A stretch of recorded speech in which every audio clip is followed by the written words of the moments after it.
स्वागत है आपका विंध्य भारत में। मैं आपके साथ साक्षी गुप्ता। पिछले महीने 3 जनवरी को मऊगंज में दो पक्षों के बीच जमीनी विवाद को सुलझाने पहुंचे मऊगंज से बीजेपी विधायक प्रदीप पटेल अगले दिन से गायब थे। पांडर मिश्रा परिवार के बीच 30 डेसिमल जमीन के विवाद में पहुंचे विधायक पर कुछ लोगों ने डीजल डालकर जलाने की कोशिश की। विधायक के भोपाल में होने की जानकारी मिली तो BHLE स्थित प्रदीप पटेल की बहन के घर पहुंचकर हमने उनसे बातचीत की।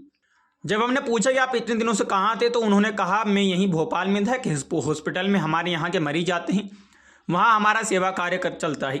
उनके भोजन पानी रहने आने जाने की व्यवस्था करते हैं। हमारी माताजी 90 वर्ष से अधिक आयु की है तो वो यहीं रहती है। हमारे स्टाफ के पास जो काम या आवेदन आते हैं वो सब हमारा लगातार चल रहा है।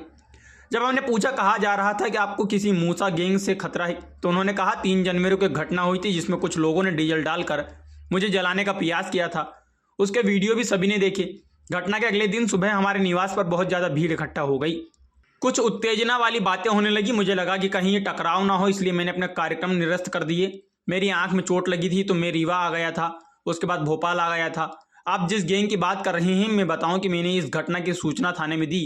उसके बाद हम यहाँ आए तो शाम को रीवा में मेरे पास एक फ़ोन आया और मुझे धमकी दी गई कि विधायक की उतार देंगे, देख लेंगे। इसके बाद मैंने मोबाइल बंद कर लिया और भोपाल आ गया था। जब हमने पूछा कि वीडियो में आप अपने बेटे से कह रहे थे कि घर से बाहर मत निकलना तो डर की स्थिति क्यों थी, उन्होंने कहा चूंकि छोटे बड़े मामलों को मिलाकर मेरे ऊपर यह 6वां हमला है। कई बार पथराव हुआ, लोग घायल हुए, लोग घर के बाहर जान से मारने के लिए आ गए।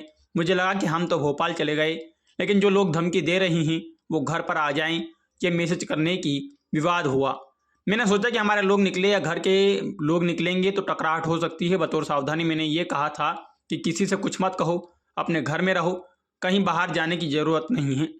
जब हमने पूछा कि अपनी ही सरकार में आपको इतनी असुरक्षा क्यों महसूस हो रही है तो उन्होंने कहा घटना करने वाले लोग ये क्यों कर रहे हैं, हमारे साथ ही ये क्यों हो रहा, ये मैं बता सकता हूँ कि मैं जब से विधायक बना हूँ तो वहाँ पर जो अवैध नशे का कारोबार है उसके खिलाफ मैंने उसे रोकने के लिए पूरी ताकत लगाई और खूब लड़ाई लड़ी। प्रशासनिक स्तर पर भाषणों में भी, फील्ड में मैंने खूब बोला। उसको लेकर पकड़ धकड़ भी खूब हुई। मेरे ऊपर पहली बार घर के सामने जो घटना हुई थी उसमें यह हुआ ही था कि नशे का सामान पकड़ लगाया था। उसके प्रतिशोध में वो नाराज होकर मेरे ऊपर हमला करने आए थे। हमारे यहाँ कई स्पॉट थे जहाँ बसों में लूट हो जाती थी।